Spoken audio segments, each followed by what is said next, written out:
Welcome to ஏகேபிஸ் stock market வழிகாட்டி.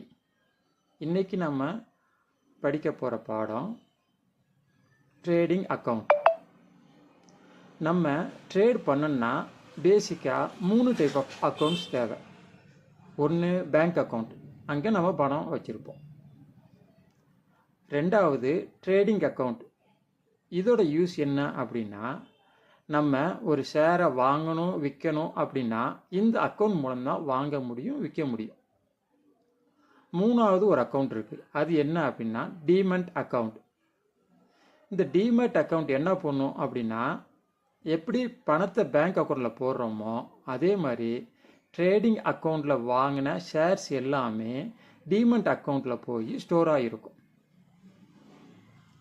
So நம்ம trading பண்ணுறதுக்கு பேசிக்காக 3 அக்கௌண்ட்ஸ் தேவை. ஒன்று பேங்க் அக்கௌண்ட், ரெண்டாவது ட்ரேடிங் அக்கௌண்ட், மூணாவது டீமேட் அக்கௌண்ட். முன்னாடியெல்லாம் நம்ம ஷேரை வாங்கினோம்னா அது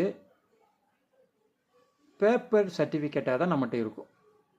ஆனால் இன்றைக்கி பேப்பர் சர்டிஃபிகேட்டே கிடையாது, எல்லாமே கம்ப்யூட்டர் எலக்ட்ரானிக்ஸாக மாறிடுச்சு. அதனால என்ன பயன் அப்படின்னா, கம்ப்யூட்டரில் டிரான்சாக்ஷனும் ஃபாஸ்ட்டாக நடக்குது, இன்னொன்று நம்ம டேட்டா எல்லாத்தையும் சேஃப்டியாக ஒரே இடத்துல வச்சுருக்கு.